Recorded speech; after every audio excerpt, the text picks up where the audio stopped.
Oke guys, welcome back to Daily Charting with Toshi, di mana kita akan daily chart your favorite cryptocurrencies. Dan sekarang kita masuk ke DCWT sesi pertama, di mana di sesi pertama ini fokus kita akan lebih ke Bitcoin dan Ethereum plus macroeconomics. Ya.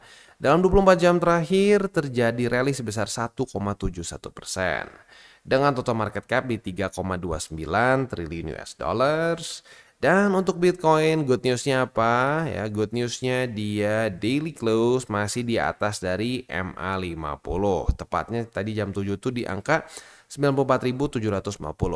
That's good. Kenapa? Karena MA50 masih menjadi support. Dan kita sudah bahas dari sebelum-sebelumnya ya. Untuk di daily yang paling penting adalah MA20 dan 50. Saat MA50 dan 20 ini masih bertahan menjadi support ya. MA20 atau 50 masih menjadi support, possibility-nya kita masih bisa lanjut. Tapi kalau dua-duanya jebol, ya kita bisa lihat sendiri di sini ya. Statistiknya kalau dua-duanya jebol, ya biasanya bisa lanjut membuat lower low begitu ya. Dan itu berulang-ulang ya di cycle ini. Kita bisa lihat ya. Dia mencoba untuk reclaim, MA20-nya sempat nahan, gagal nahan, 50 juga gagal, kapitulasi ya. Di sini juga sama ya. 20-nya gagal nahan, 50-nya gagal nahan, kapitulasi begitu. Nah, kalau lu perhatiin ini secara TA ya, yang membuat kita akhirnya reversal adalah saat di Oktober dan di ya sekitar Oktoberan lah. Di mana dia reclaim, 20 jebol, 50-nya nahan ya. Di sini sempat masih duel dengan 20 jadi resisten. Dia ke 50 lagi, ternyata 50-nya kuat, lanjut lagi ke atas. Nah, jadi gitu ya sebenarnya TA tuh simple ya, TA tuh simple. Cuman pemakaian orangnya tuh kadang-kadang suka salah begitu ya. Banyak yang mau ngedukun dibandingin ya udah bereaksi begitu ya. Kayak kita ambil contoh nih ya. Cara berpikir yang salah. MA50 pasti jebol lah, udah nggak mungkin nggak jebol. Ini pasti akan hancur. BTC akan ya orang punya target aneh-aneh lah ya, punya target masing-masing. Ada yang bilang misalkan 67.000, ada yang bilang 60.000, ada yang bilang 40.000 dan seterusnya ya. Ditanya kenapa 60.000, ditanya kenapa 67, marah. Wah, dasar kalian SDM rendah, nggak tahu apa-apa. Gue yang paling pinter katanya ya. Ditanya kenapa bisa sampai ke angka itu malah marah-marah. Itu ya, itu contoh yang salah. Yang kedua, ini BTC pasti mantul di 50. Nggak mungkin nggak mantul ya. Lu nggak percaya sama gue, bodoh lu semua dan seterusnya. Itu juga salah. Jadi bukan masalah bearish atau bullish ya. Yang masalah adalah sikap lu melihat satu mau indikator apapun gitu. Oh, ini pasti begini, pasti tidak ada yang pasti. Begitu. Ngapain kita harus tebak-tebakan ini bakal mantul atau enggak? Kita lihat aja faktanya mantul atau enggak. Nah, harusnya gitu mentalitas kita sebagai seorang investor, sebagai seorang trader adalah ya kita lihat. Oke, hari ini atau lebih tepatnya kemarin berhasil mantul. Kita lihat lagi hari ini. Kalau hari ini mantul lagi dan mantul lagi dan mantul lagi ke depannya, oke, market akan melihat bahwa oke, 50 ini supportnya cukup kuat nih sekarang. Ya udah, kita jangan nekat gila-gilaan nge-short di situ. Makanya pelan-pelan dia bisa naik. Tapi kalau ternyata 50 yang jebol, oh ya sudah. Berarti orang melihat bahwa oh 50 ini supportnya nggak terlalu kuat. Harusnya begitu kan? Gitu. Tapi nggak tahu kenapa ya.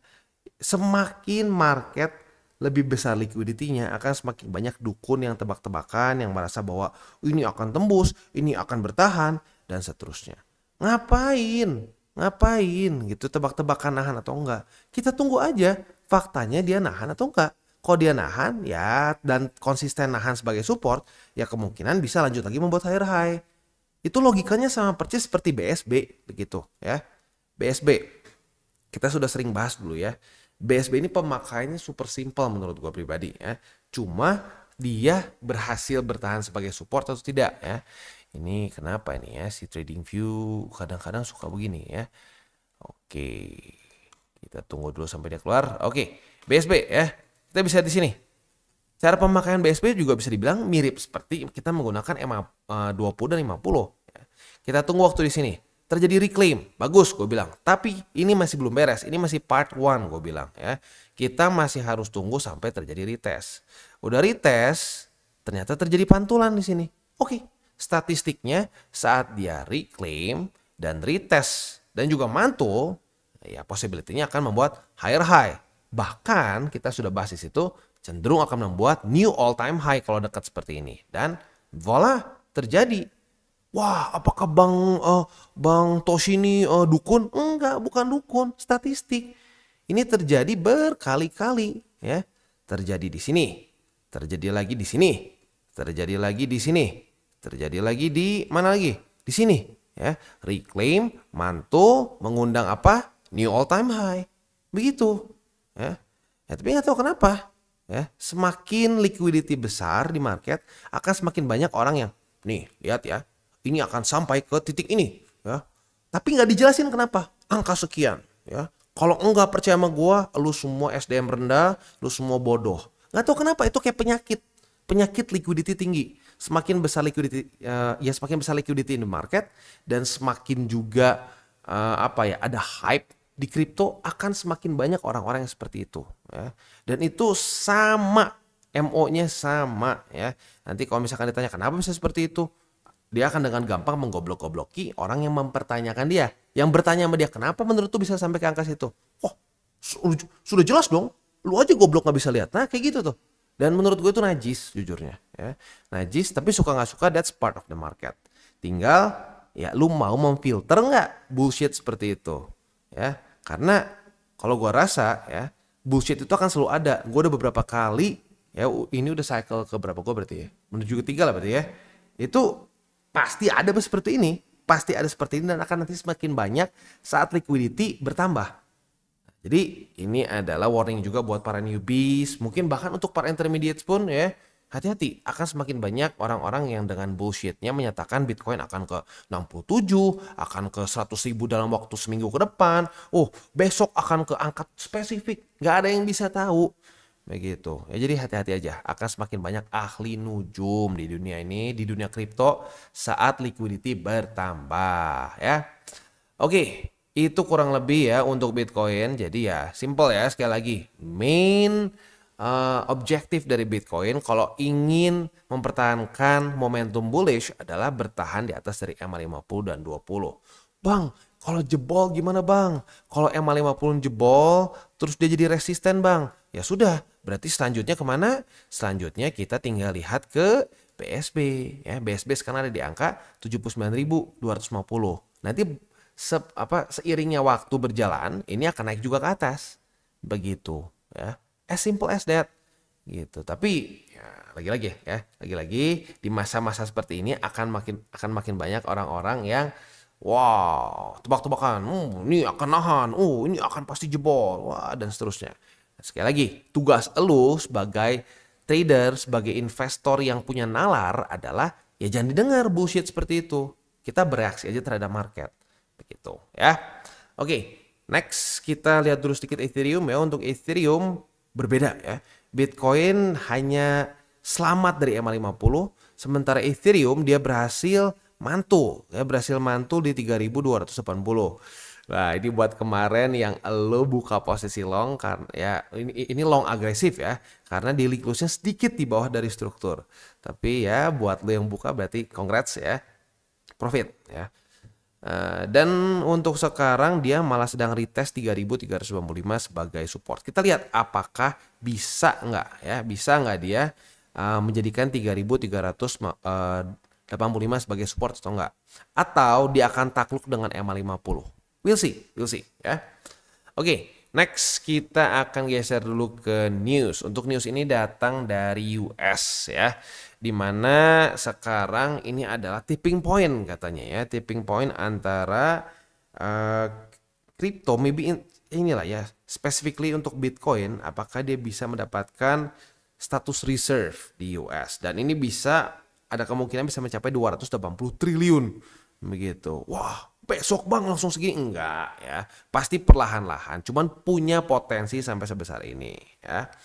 Nah, jadi gini, ada leak juga ya, ada leak yang membuat kenapa Trump lebih mungkin lebih agresif untuk mengajukan Bitcoin Reserve, karena katanya Rusia ada kemungkinan bisa mengalahkan US dan lebih dahulu membentuk reserve mereka. Kenapa ya? Karena kita tahu ya di Rusia itu mereka bentuknya lebih, walaupun mereka tekniknya demokrasi, tapi demokrasi abis komunis. Jadi ya lu tau lah, demokrasi abis komunis itu kan semi semi bullshit gitu ya. Jadi mungkin nih mereka bisa lebih dengan gampang. Si Putin bilang bikin, ya dibikin, nggak ada banyak cincong. Tapi kalau di US ya kita tahu pasti selalu ada permainan politiknya. Makanya ya mungkin aja nih, jangan-jangan si Rusia sudah mulai ngebikin reserve Bitcoin tapi tanpa ngomong-ngomong begitu ya. Nah, ini juga ini juga apa ya? Tentunya akan berhubungan juga dengan Saylor. Saylor menyatakan ya, buat yang nggak tahu Saylor itu adalah CEO dari MicroStrategy, Michael Saylor ya. Dia menyatakan bahwa a strategic digital asset policy ini bisa men-strengthen US dollars dan juga bahkan bisa neutralize national debt menurut dia ya. Jadi ya jujurnya ini kalau sampai benar-benar terjadi dengan skala sebesar ini, wow ya. Nah kemarin kalau nggak salah ada yang sempat ngomong, wah bang tapi kan butuh the Feds buat ngelakuin ini. No ya, nggak perlu the Feds. Jadi kita bisa di sini cara untuk bisa mengadakan reserve ya.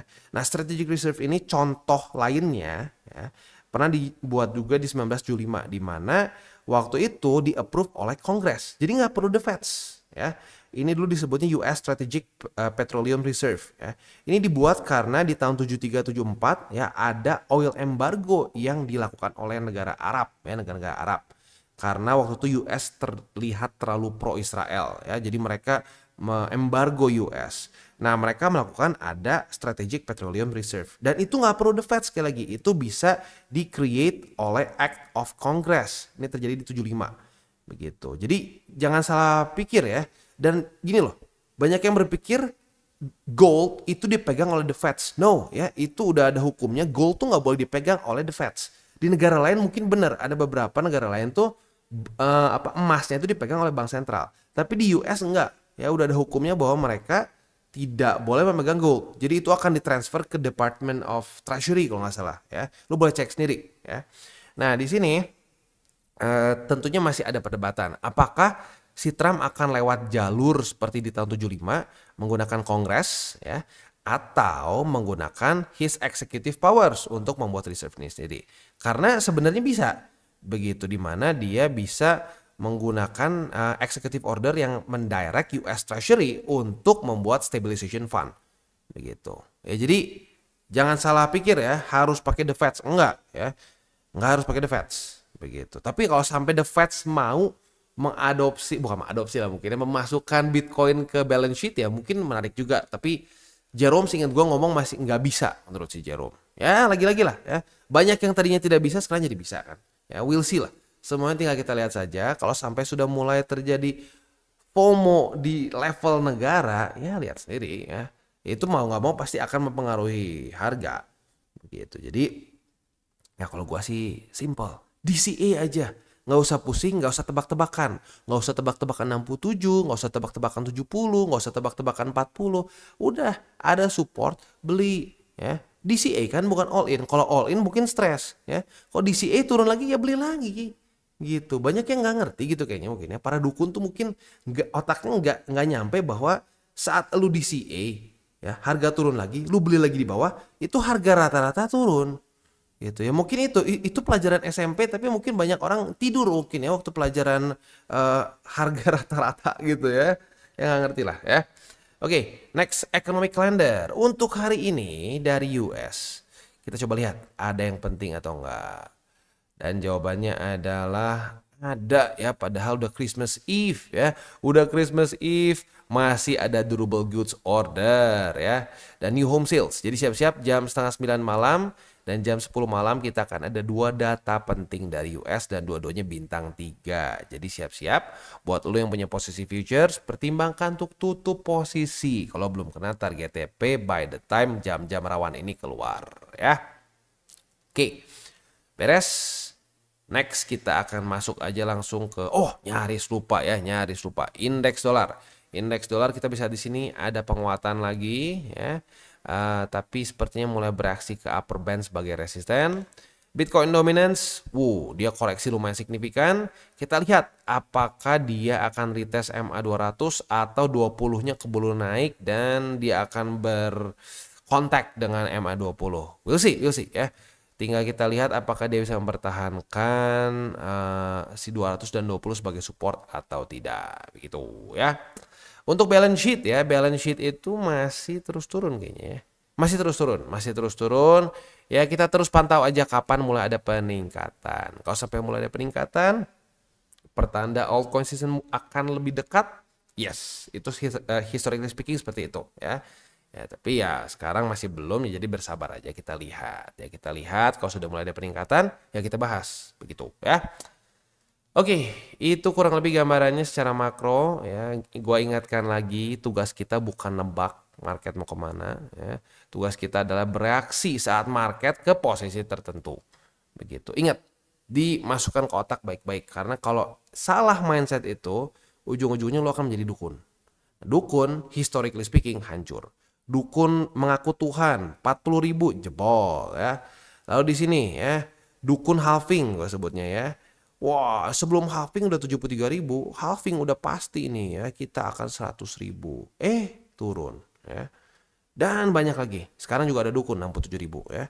Ya tinggal kita lihat gitu ya. Historically speaking, ngedukun itu nggak profitable. Begitu ya. Bereaksi terhadap market yang akhirnya profitable. Gitu ya. Oke, kurang lebih seperti itu. Langsung aja kita masuk ke buy limitnya. Tetapi sebelum kita masuk ke buy limit, disclaimer dulu bahwa semua konten dari TCI bukan financial advice. Ini semua bentuknya adalah edukasi. Lalu bagaimana cara untuk mendukung TCI? Ada banyak caranya. Lu bisa like our video, bisa share our video. Itu juga bisa menggunakan link referral kita di bawah. Nah sekarang kita akan dengar dulu pesan-pesan dari sponsor kita pada hari ini. Oke, today's video is brought to you by CoinX. Dimana di CoinX ini kita bisa melakukan berbagai macam hal. Cocok untuk newbies sampai ke advance. Untuk para newbies bisa menggunakan swap di sini ya. Di swap di sini simple banget, lu jadi nggak perlu TA sama sekali. Untuk yang DCA murni cocok untuk menggunakan swap ya. Tinggal kalian pilih stablecoin mana yang kalian mau pakai. Contohnya pakai USDT aja. Nah kalau untuk yang DCA murni, gue sarankan sih ya BTC atau Ethereum aja ya. Jangan di luar dari dua itu. Karena ya kalau untuk DCA murni lebih amannya di dua aset itu. Karena yang lain-lain bisa extra volatile ya. Lalu buat lo yang intermediate di sini ada spot trading ya.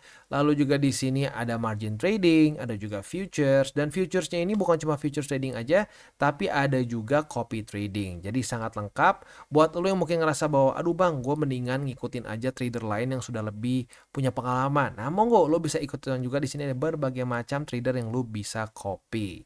Nah, selain juga di situ ada newcomers eksklusif, di mana ini untuk para pengguna baru ya, dan ini setiap bulannya di-update. Jadi buat lo yang tertarik, silakan bisa ikutan karena lo bisa mendapatkan cashback 10 USDT, 30 USDT, 60 dan seterusnya dengan cara yang relatif mudah ya.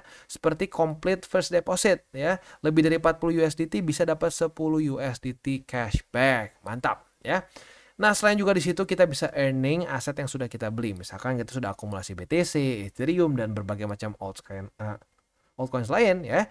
Nah, di sini kalian bisa ambil juga yieldnya. Begitu, ada FTM, ada BTC, dan seterusnya. Bahkan USDT pun saat lu masih nganggur nih, belum dipakai beli nih, USDT-nya juga lu bisa masukin ke sini, ke earningnya mereka ya. Oke, jadi kurang lebih seperti itu untuk CoinX ya. Selanjutnya, buat lo yang belum punya akun di CoinX, pertimbangkan untuk menggunakan link referral kita di bawah dan mulai trade di CoinX. Kita geser ke Bitcoin. Untuk Bitcoin, retest 1, retest 2 sudah terjadi di MA50. Artinya kita sudah mengantongi posisi long. Nah, posisi long ini target TP-nya bisa di 97.529 ya. Untuk posisi spot MA50 91.900, 89.851 dan juga 87.216. Untuk Ethereum kita bisa di sini ya, posisi long kita profit buat yang agresif terutama ya. Ini profit sebesar 3,36%. Tetapi posisi shortnya cut loss ya. Nah, buat lu yang bangunnya kesiangan, sekarang di bawah sini mumpung ya, tutup aja posisi shortnya karena secara SOP dia cut loss ya. Ya mungkin kadang-kadang bangun kesiangan ada untungnya juga ya. Oke, posisi spot 3.385, 3.280 dan 3.158 ya. Dan gue ingatkan lagi ya, buat yang spot, kalau terjadi reclaim seperti ini, lu sudah akumulasi di sini, nggak usah diulang ya, nggak usah diulang. Dan untuk DCA ya, gue ingatkan minimal punya 10 peluru. Jadi misalkan lu ada uang dingin ya bulan ini, kita anggap biar gampang 10 sejuta deh ya. Nah, sejuta itu minimal dibagi 10. Lebih boleh nggak? Boleh, bagus justru ya. Supaya apa? Kalau sampai terjadi movement seperti ini, lu ada peluru untuk beli. Begitu. Jadi 10 tuh sekali lagi minimal ya. Jadi sekali nembak 100.000. Kalau lu bagi 20 ya udah sekali nembak goban 50.000. Begitu ya. Sekali lagi kalau gua menyarankan lebih baik tuh lebih banyak gitu. Instead of misalkan 10 peluru mau 20, 15 lebih bagus. Sebenarnya seperti itu. Ya cuman kadang-kadang suka ada yang protes, "Oh, Bang, jadi terlalu kecil." Ya, mungkin kalau begitu caranya mungkin lo harus kerja lebih keras gitu atau lo persentase buat masukin kripto lebih gede dari hasil dari penghasilan lo. Gitu. Karena kalau lo ngejar cuma dengan pelurunya digedein gitu ya. Misalkan dana 1 juta, bagi 3 aja, Bang, ya biar kerasa. Taunya lo beli waktu di sini. Habis peluru kan nggak bisa beli ke bawah. Begitu. Makanya gue bilang minimal 10, lebih banyak lebih bagus. Begitu ya. 3 golden rules. Jangan pegang uang panas, jangan over leverage, berpikirlah jangka panjang, dan salam tabur tuai. Oke guys, jadi itu adalah akhir dari segmen DCWT kita pada hari ini. Dan jangan lupa bagi kalian yang merasakan manfaat dari segmen ini, jangan lupa untuk share ke teman-teman kalian. Dan apabila lu pengen mensupport channel kita, ya TCI, jangan lupa untuk menggunakan link referral kita di bawah. Nggak wajib ya, tetapi apabila lu menggunakan link referral kita di bawah, ada macam-macam ya, dari Bybit, Huobi, Maxi, toko kripto, dan banyak lagi ya.